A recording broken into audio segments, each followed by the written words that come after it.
Hello everyone. It's been a week since your prelims has got over, and I can perfectly understand that there should be a lot of mental barrier which should be preventing you from kickstarting your mains preparation. All through these years, if it's your first attempt, definitely one full year, or if your second or multiple third attempt, it would be 2-3 years of preparation. You have always been focused on a prelim-centric method of preparation where every resource is just available before your eyes. You have all the books before you. All you need to do is just simply cover one after the other. And if for subjects from where you don't have standard books, you have academic coaching materials. Then you have a lot of PDFs which keeps on coming to you. So it's quite a passive process. It's like you don't have to go and search and prepare any material as such. Everything is given to you, and your work is simply to cover the completion of all subjects. But when it comes to mains preparation, I would say that it's a real art, because it's in mains preparation. You have to first create your reading material. You have to first come up with the resource that you would want to read. Unlike in prelims where you have to read certain books, but in mains it's your discretion to choose even what books you would like to read. If you're very smart and if you're very aware of where lies what, you can actually display a lot of authenticity, originality in the kind of content that you deliver as your answers. And it is that freshness of content which actually gets you edge in every single subject, every single paper that you write. Right? So it's a very wide canvas that's just available before you as mains preparation, and you can decide the strokes, you can decide the pigments and the colors, and finally come up with a beautiful picture. Right? It's a very creative process, to be honest. The kind of resource that you actually read, it's again a function of your reading ability. There are some really good reading resources which requires a certain level of reading proficiency. So those aspirants who are good with reading may employ their skills to read even and extract content from such content as from such resource as well. And if that is presented in an understandable manner in your mains, definitely you have a chance of your answers standing out compared to the rest of the competition. Right? So that's why the sooner you begin your mains preparation, the sooner you learn about the different nuances of mains preparation, the better it is, because until your results are published, I understand there will be a very slow pace of progress when it comes to mains preparation. It's to shake you out of this tardiness, it's to shake you out of this lethargy. That's why I have this session, so as to help you utilize the next 10 days. If you can start your preparation in the next 10 days properly, by the time results are out, you can actually elevate your preparation to the next level, to the next speed. Alright, so that's why we have this session, and this session will be more useful for those aspirants who have a chance of cracking prelims this year. For those who may not be cracking prelims this year, I'll be doing a subsequent session by tomorrow in which I'll handle the strategies for a year-long preparation. Right, you should not be running in the same momentum and same tempo as what somebody who would be writing mains would be running. You would soon feel you are led behind. Right, because they have a purpose which keeps them running. You actually do not have that urgency, do not have that purpose. Right, so for you guys who do not have a chance of cracking prelims this year, I'll be making a different video, and this is mainly targeted at those who are going to crack prelims this year. Right, so you guys have asked me some questions, and let me make use of the session to address those questions. So these are some of the questions as you can see on the slide. Where and how to start your mains preparation? Should you join a test series or should you join in module enrichment courses? And what is the perfect study material for mains? Should I buy this book, that book? Right? And should I start my essay preparation on my own or should I wait for tests? And should I start a daily answer writing practice or not? So it is all these aspects which I thought I'll give some clarity about. So first, where do you start your mains preparation from? I would say start your mains preparation based on the weightage of different subjects. Alright, and across all papers from GS paper 1, paper 2, paper 3, the 3 papers, let's exclude ethics paper. Let's not bring ethics as a part of this session. Ethics will be dealt in a different session. So this session only addresses the first 3 papers, GS paper 1, 2 and 3. So in these 3 papers, if you actually see the relative weightage of different subjects, you will find that polity alone has the highest weightage, because no other subject has a 10 question share in your polity alone has a 10 question share. 125 marks actually comes only from polity, and polity and governance put together, it's like 200 marks out of 250. it has a 200 mark weightage in your mains in GS paper 2, right? And following that would be an equal weightage to be given to society, history and geography. But since history and geography are subjects that you are familiar with, that's why I wouldn't bring history and geography here as a starting point, right? But instead I would actually ask you to start with society, right? Or if you want to get into reading from reading on paper 3, right? See, society is from GS paper 1, polity and governance is GS paper 2. Whereas if you would like to start with GS3, then disaster management would be a good place to start with. So you can consider starting your preparation from these areas. If not, because preparing for these areas, let's say polity, governance or society, will actually teach you a lot about slowly getting into content creation. Okay, and today in the age of ChatGPT, it is very much possible to generate content, but there has to be a caution, because the kind of content that you're going to prepare depends upon the recent year's trend of questions. And at least from the polity and governance questions asked in the last year, in 2024 means, I find ChatGPT will not be of much use, because very specific questions are asked, very in-depth questions are asked. The superficial chain of thought that actually develops when you read from AI generated content will not suffice to handle questions, okay, from polity and governance, or even from society when you have a very specific question that is asked. Alright, so that is why starting your mains preparation with either polity, governance or society can actually help you understand the real nature of original content preparation, what it takes to read from, how much of time does it even take to finish one word in the syllabus sheet of polity. All of that mental awareness will come before even your results are out if you start your preparation for mains starting with content creation for polity. Alright, so that's one way of how you can get into intensive content creation work. Then there are certain subjects for which you do have ready-made books, right? What are they? Mainly history and geography, right? So let's say with the case of history, don't once again read Spectrum, don't once again read Nitin Singhania or your NCRTs on art and culture. Instead go to a new area. The new area is post-independence consolidation or world history, right? I think it may take another 10 days for your results to come out.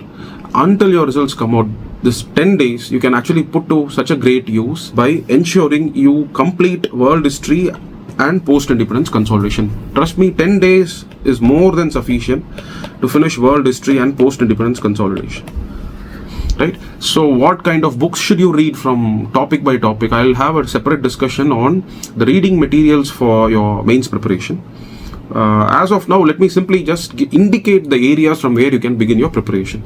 Make your mental state such that you start preparing from two broad areas. One is an area which actually helps you teach what mains content building is, these areas, or other areas which have a very standardized reading resource. For example, for post-independence consolidation, you have Bipin Chandra. World history, you have Norman Lowe. Right? When you have a very concrete reading material, the 10 days can be used to finish off those materials. It gives you a great sense of relief by the time your results are out. Because it's only when the results are out, when you know for certain that you have cracked and your name figures in the list, only then you feel that rush. Only then you get into the real serious mode. But until then, do not allow the time to go wasted. The time can better be utilized to finish off certain subjects. Or make a plan in 10 days. You can actually finish entire ethics. It doesn't take more than 10 days. The subject which actually takes around 15 days to complete, 15 to 20 days, would be polity. It's because every single answer that you will face, question that you will face in your exam requires dedicated content to have been prepared beforehand. These are not content that is available in Lakshmikant. And most aspirants would not have traveled beyond Lakshmikant at all. So that's the reason why I say the longest a subject will take for you to prepare content is polity. When you add it up with governance, it will easily take you 20 days at least to prepare meaningful content. And once you prepare those content, once you attempt your test series, now you get fresh insights as to the relevance of the content. Now based on the discussion, based on the answer key, based on the multiple different questions that comes before your eyes, as a result of all of that, this content will keep on getting remolded, right? So a final distilled content is what you will have at the end of 85 days.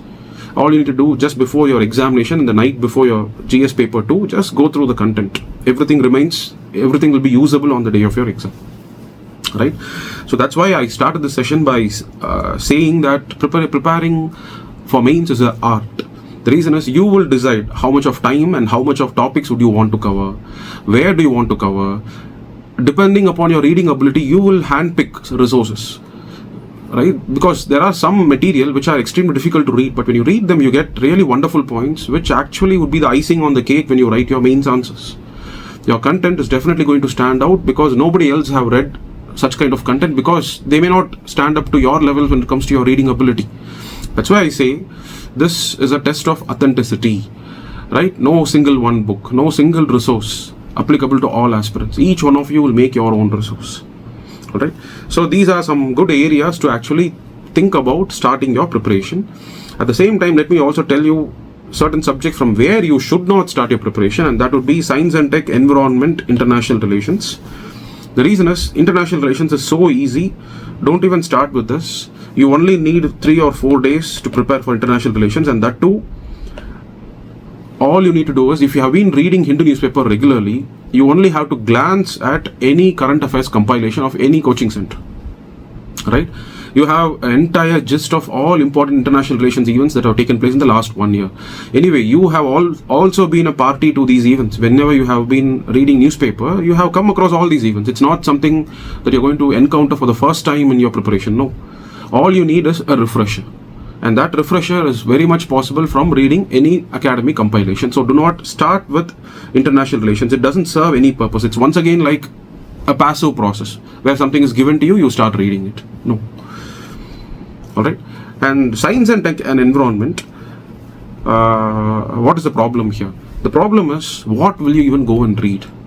Because there is just so much of technological developments, and there is no certainty that UPSC will limit itself only to the technological developments that have taken place in the last 1 or 2 years. It can even go to a technology that you may not be very conscious about, but it could be a part of your daily life, right? So it could be something like a wearable tech, smart watches that you wear, right? So based on that, some kind of questions can be asked.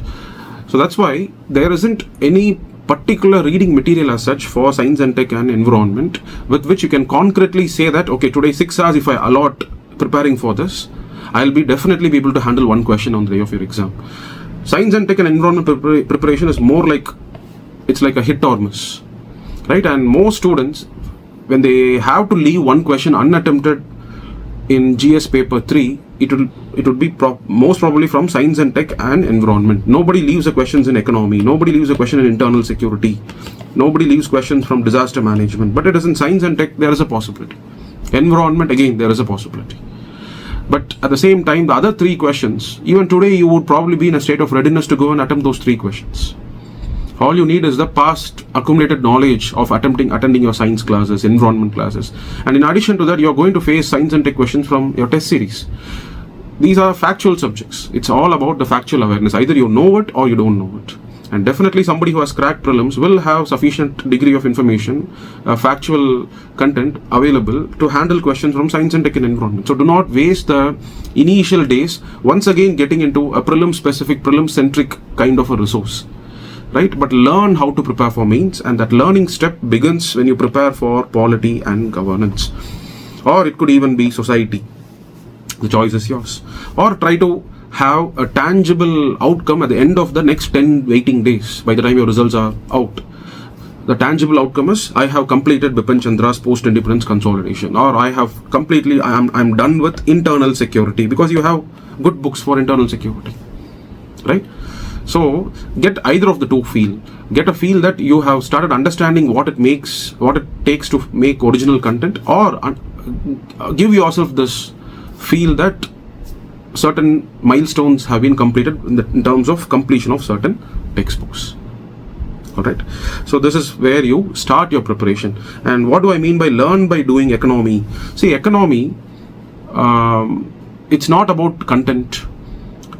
It's not about data, it's not about facts, it's all about language, it's all about managerial skills. UPSC is not going to ask you write about all the different M1, M2, M3, M4 money supply, give an account of that. That's not going to be the nature of question. The nature of question is such that your understanding of the issues of the economy will be asked. And definitely you have sufficient understanding, but will you be able to translate it into a coherent, flowing, connected content which creates an impact? That depends on what style you write, what language do you use, what jargons do you actually use, how do you relate things when you write an economy answer. And that actually develops when you start reading economic survey, right? So that cannot be done in the next 10 days. That will slowly happen once you start understanding how content extraction for polity preparation actually happens. That skill set will be applied slowly into economic survey as well. Because right now when you take economic survey, when you start reading all the facts, everything will start getting into you. But when you start learning how to make content for polity or governance, that same skill set will help you prepare the right content from economic survey. You will not end up wasting time capturing all important data whichever is splashed around in the survey. Alright, so that's why I have written here, don't start from economy, instead learn by doing other subjects. That knowledge, that wisdom will be helpful in making content for economy, right? So this would be the best place to start, either of the two subjects. And what books to read, all of that I'll be addressing in a different session. If not, start with a history book for post-independence consolidation or world history. Alright, so let's move on to the next agenda of discussion. Now that we have addressed the first part on how, where do you start your preparation from, let's move on to the next aspect about how do you start your preparation, right? So let's take the case of polity. Let's assume we both have a common ground that you would be starting your preparation from polity. So if that's the case, then how do you start? How do you start building notes? How do you start even deciding what to read? For that, the first primary resource that you should be having in your hand is your previous year's questions. So when you have a question bank of the last 12 to 13 years of questions in your hand, when you go through them, you can understand certain phenomena that leads to a better understanding of UPSC. The first understanding is questions don't repeat. Let me tell you with full confidence on UPSC, 80% of the questions in mains, they do not repeat when it comes to general studies. In optionals, yes, 50 to 60% of the questions would repeat with a slight twist here and there. But in general studies, there is just so much for UPSC to ask. All UPSC needs to do is just ask one question from a theme. So there is definitely new areas, much more unexplored areas for UPSC to ask questions from. So make up your mind very clear that 80% of the questions in every subject, they do not repeat. If that is the case, stop hunting for answers for previous year's questions. It will only take you so far. It will not take you very far when it comes to handling the upcoming year's questions. Maybe it can help you in a few introductions and conclusions in a few of the answers of the upcoming years, but the core content, just simply preparing answer for previous year's questions, will not be handy enough. To realize that, you need to look at the questions, right? It's only when you do that analysis yourself, you'll be 100% convinced. If you're 100% convinced that questions don't repeat, then you wouldn't even read a material that's given by some XYZ person or an academy to you saying that this is what you should read. You will not be convinced, because you know that you will start questioning how would they know what UPSC is going to ask this year, right? So once you start understanding this, you will learn to not be dependent on an external source. With that comes 30 or 40% of your success in mains, because that mindset is very essential so that you start becoming independent. Alright, so this is one big transition that you need, jumping from the prelims phase into the mains phase. So the first advantage of analyzing previous year's questions in mains is to arrive at this understanding that questions don't repeat. So you only have to start your preparation. And even if questions repeat, let's take the case of a question here. This is from the 2024 mains. In 2024 mains, look at question number 12. Right to privacy is intrinsic to life and personal liberty, and it is inherently protected under Article 21 of the Constitution. Explain. In this reference, discuss the law relating to DNA testing of the child in the womb to establish its paternity. Okay? This is one question which aspirants did not perform well. And another question that aspirants did not perform well is the 11th question, which is regarding a very specific legislation. Only those who already had prepared on this might have performed well. Right? For question 12, again, you may counter my argument and say, sir, right to privacy has been an often recurring theme. Many years, UPSC has been asking questions on Article 21. Yes, you're right. But at the same time, understand, this is an answer that you have to write for 2.5 pages.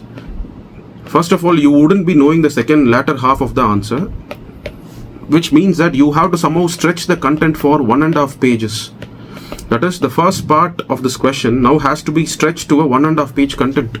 If I were to ask you, go and prepare from the previous year's questions asked on right to privacy on Article 21, when you go and prepare from that answer bank, you'll only have a 1.5 lines or a 2 or 3 line definition of what is right to privacy, why is it important, right? Imagine there was a question asked in 2019 or 2020 on Article 21, right to privacy. Okay. First of all, I'm not sure. Yes, there was one question asked 1 year because of the Puttaswamy case judgment. Okay, so let's say you were smart enough, you went to the answer key of that particular question which was asked, which was released by some coaching center on some website. You read the answer key. That is an answer for a 250-word answer. They would have simply given the introduction of right to privacy, introduction of what privacy means. Simply that minimal content cannot actually help you extend this answer for 1.5 pages. Right? Because you don't even know the latter half of this question. That is what was the case with most aspirants last year. Because they didn't know what is that law. What is this law protecting the child which is already in the womb of a mother? They were not aware of that, which means at least the first part should be written for 1.5 pages. Only then the examiner will feel at least half satisfied. And somebody who has only read from a previous year's question bank answer key, they cannot write an answer beyond half a page.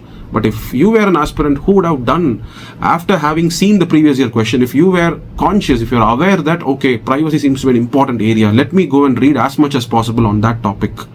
If you would have done that, let's say from D.D. Basu, or let's say from MP Jain's constitutional law, or some great articles written on Hindu editorials, or any other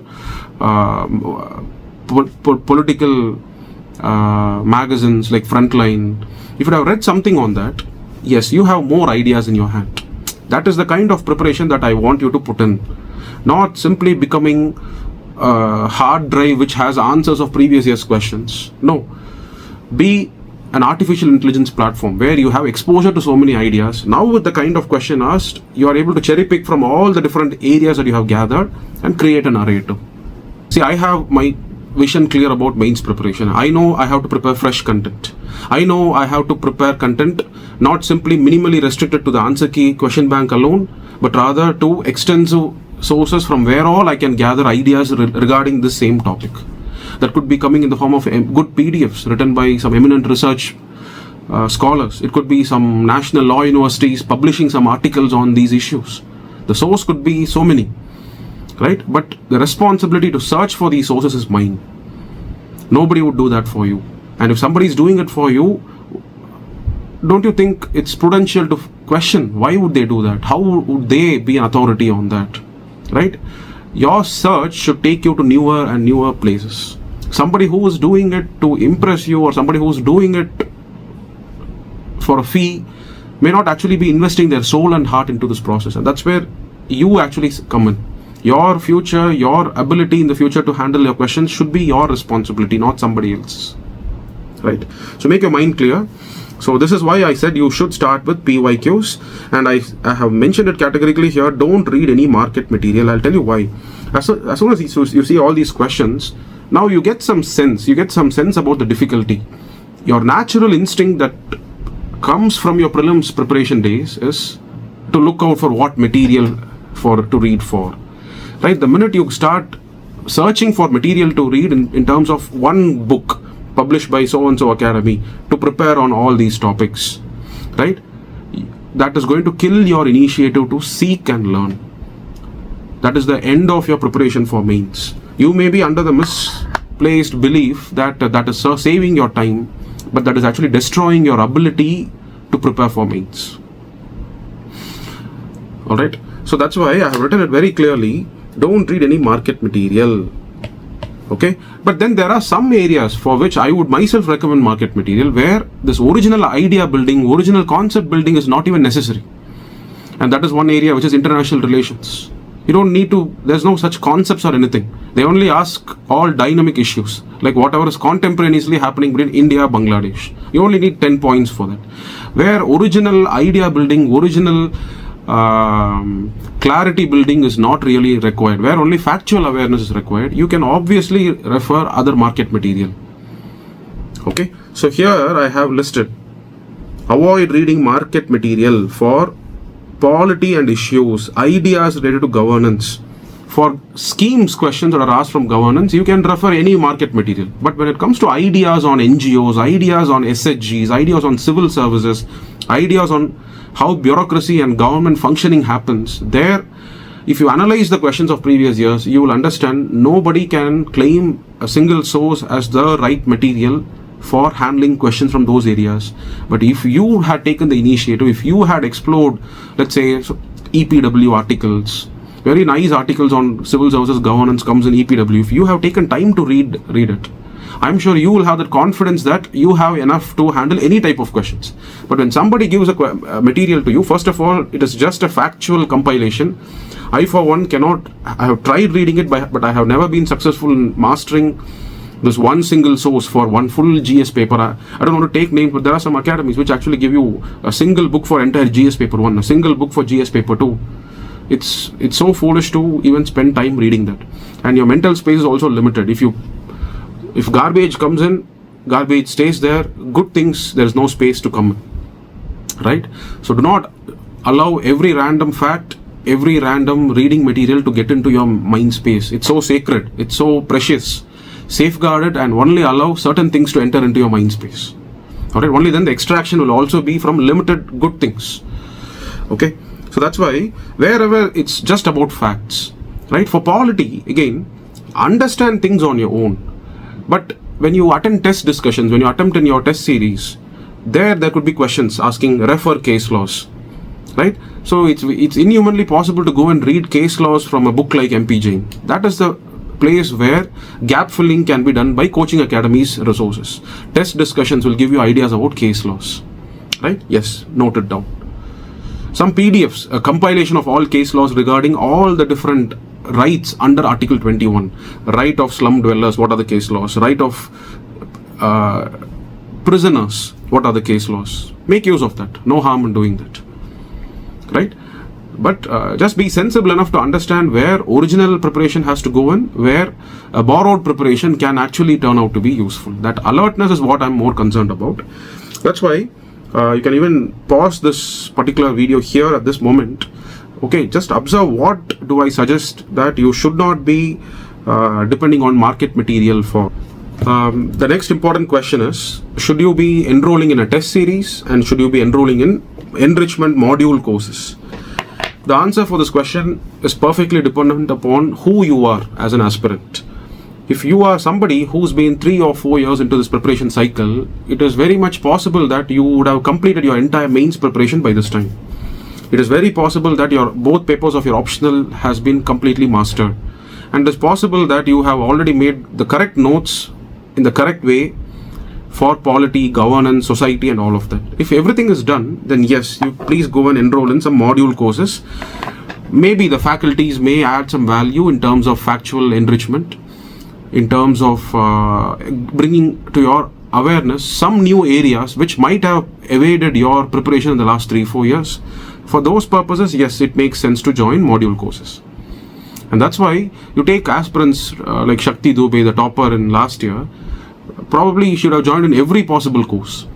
The reason is because there was just ample amount of time that was there in her hands. It was a 5th or 6th attempt she was able to make it, which means so many years she had done all the essential basics of content building, and she would have probably spent the rest of the time investing in all these modules to make her content even better and better. But this is not the advice that I would be giving for somebody who's going to appear in their first mains, or if you're going to have your second or third mains and you still feel your mains preparation is not yet done properly. You will only end up wasting your time by going for all these enrichment classes. Okay, so a good checklist is these boxes. If your polity note making is already done, if your post-independence consolidation world history is already done, if your international relations preparation is done, if your both papers of optional is mastered, and if economic survey is completely done, if this is the case, yes, you may even prefer going for module courses. But if you have not done any of this, please don't waste your time. The best remedy for you is come and enroll in a test series. When we design a test series, we make sure that the questions of previous years do not find reflection. Of course, we have to ask from the same themes because UPSC has indicated certain set of themes as a syllabus for mains. We cannot go beyond that. But we also ensure a lot of thought goes into in making sure that element of novelty is induced whenever we ask a question. And that is exactly what you need to face so as to understand whether how do you behave when novelty strikes you. Because UPSC is going to do that to you in the upcoming mains. Right? So, and not only that, whatever you have prepared in the last 5-6 days preceding your test, have you been preparing the right content? That can only be tested against a question, and that question is what you find in the test. In the light of the question, now a reworking of this content will take place. That's how at least the content that you are building for the first time will become sharpened, and slowly it will be perfect. And it takes some time. It takes investment of time to get into this cycle. Right? So that is why you do not really have the time to be spent on enrichment classes, because that's the easiest thing to do, isn't it? Listen to classes passively. I understand your genuine concern when you ask for enrichment courses, because you feel without content then how will I even come and appear in tests? But this is not the time to now go and start listening to content. You should have done it earlier. If you end up doing this process right now, this mains is finished for you. Right? Be cautious about that aspect. Test series, the best solution for people who have not completed this. If you have completed this, test series plus enrichment modules as you may decide. Okay, right. So now moving on to the next aspect, which is about essay preparation. When do you have to start your essay preparation, and how do you start your essay preparation? The first step to start your essay preparation is by going through previous year's toppers essay copies. The reason why I ask you to do this is somebody with All India rank 1 may not have scored good in essay paper, but somebody in All India rank, let's say 55, would be the topper in essay score that year with probably 150 marks. Right? And all these toppers today, they have their Telegram channels. So they'll all be sharing their essay copies. So wherever you find people who have scored really well in essays, have a look at their essays, make a comparison with All India rank 1 or even All India rank 5 who would have got less score in essay paper, comparatively lesser. Right? Just being All India rank 1 doesn't mean you were the top scorer in essay paper. So somebody who has scored really well in essay paper, their essay copy should be checked and compared with other toppers, so that you understand what actually fetches such top score. Right? It could be in the English language that is being employed, or it could be in the form of examples and references used. But you need to, or it could be in the way the entire 10 pages is written. Okay, I have always felt that people who don't break their essay into small paragraphs, they end up getting extremely high scores. Whereas those people who keep on obstructing the flow of the essay by using headings and subheadings, they don't actually get such exemplary high scores. Right? So you need to actually figure out what manner of writing, what kind of language usage, what kind of references and examples used, what first fetches really good score. That sense you must first have. Okay, and next is, you may, if you already have a habit of reading, if you already have original ideas from which you can extract for essays, well and good. If not, at least go through the blogs written by toppers, where they would have mentioned how did they prepare for essays. So some of them would be referring to some other senior aspirants' blogs. Right? For example, Vikram Grewal is one aspirant who has a habit of maintaining and writing blogs. When you read his blogs, you will actually find there are a lot of ideas that you get from his blog, which you can in fact use for your essay preparation. Okay? Not only his blogs, but also blogs on life, blogs on self-help, blogs on happiness. Right? Reading all these blogs can be a good initiation into preparing content for essay preparation. Right? Getting into that initiation is also very much possible and very much necessary in this 10 days before your prelims results are out. Right? All these are some new process that you're going to start, but it has to start, because by the time the results come, already the first test series will be completed. So you will not be having the patience to get into this process slowly. That's why I advise you to start initiating all this process before your results even is announced. Right? And today, of course, with ChatGPT or with AI platforms, you can simply take previous year's questions, just type it in the AI platform, click enter, see how the thoughts develop one after the other. right? Or you can first do a initial 10-minute brainstorming. Take a previous year's question topic on essay, think for 5-10 minutes, then type it in ChatGPT and see the order in which it comes.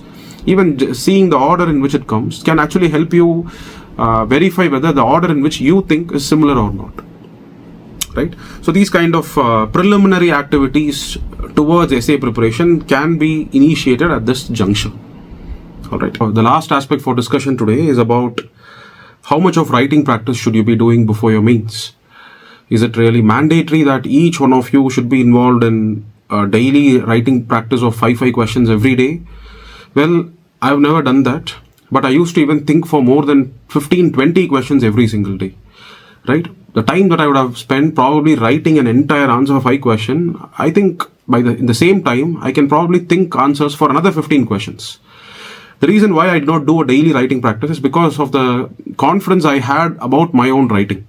So if you are somebody who feels you are pretty decent with writing, right? You can write grammatically correct sentences, and if you can maintain the order of flow of ideas, if you feel that every idea leads to a connected successive idea, and it all nicely concludes towards the end of an answer, if you feel that that basic capability is there, I wouldn't really advise you to daily spend hours and hours of time writing answers for 5 questions.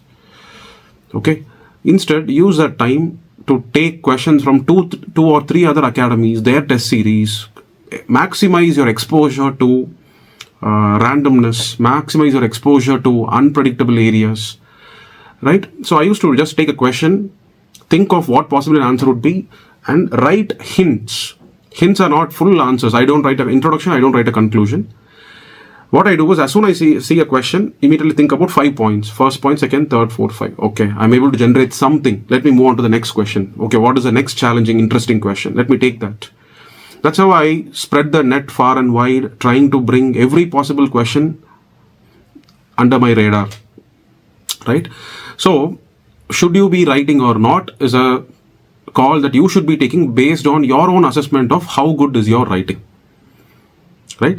I'm sure you would have already had a feedback from various tests that you would have written in your academies or from your mentors. You would have a realistic assessment of where you stand with respect to your command over the language, command over writing. Based on that, you decide. Right? But if you choose to write, don't make this writing as a unmindful process or a mindless process. It's not something to be mechanically performed. It's not that every day some 5 questions of previous year should be written. No. Even if it's 5 questions, make sure it's a fresh 5 questions which makes you think beyond the previous year's questions, because your entire mains preparation itself, the content that you have prepared, would have been primarily derived out of your exposure to PYQs. If the same PYQs are going to be now written, is there any point in writing it? Of course, you will feel validated. You will feel, oh, whatever content I have prepared is what is now coming as an answer. But don't you think the content itself was prepared in the first place after knowing what the question was, right? So I am not a big fan of simply writing answers for PYQs. PYQs are good to initiate your thought. PYQs are good to reassure yourself that you do have some content. But the real test of writing is when you face 5 unpredictable questions. Right? So if you have a mechanism for that, if you feel that the questions that are now given to you as 5 questions are really so good, then yes, spend your time writing. Right? And when you write, get your answers evaluated and look at the answer key. That should show you the gaps that still remain in your preparation.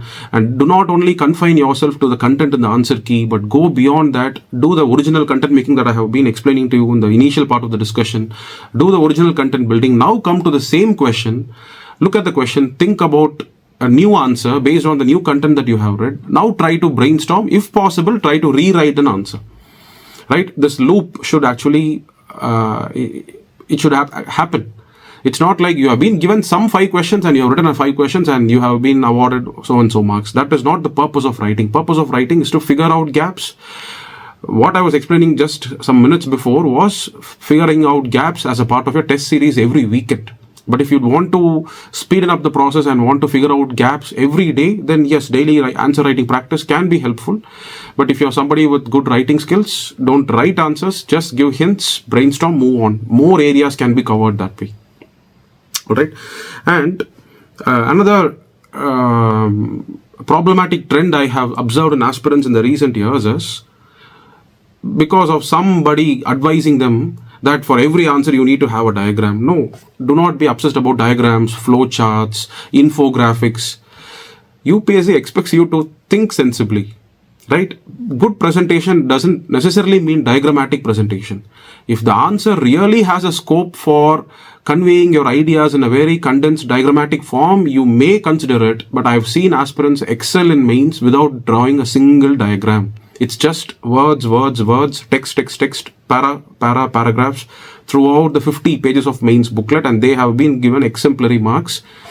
Even my own marks in a few general studies papers were even higher than All India Rank 1, especially in general studies paper 2.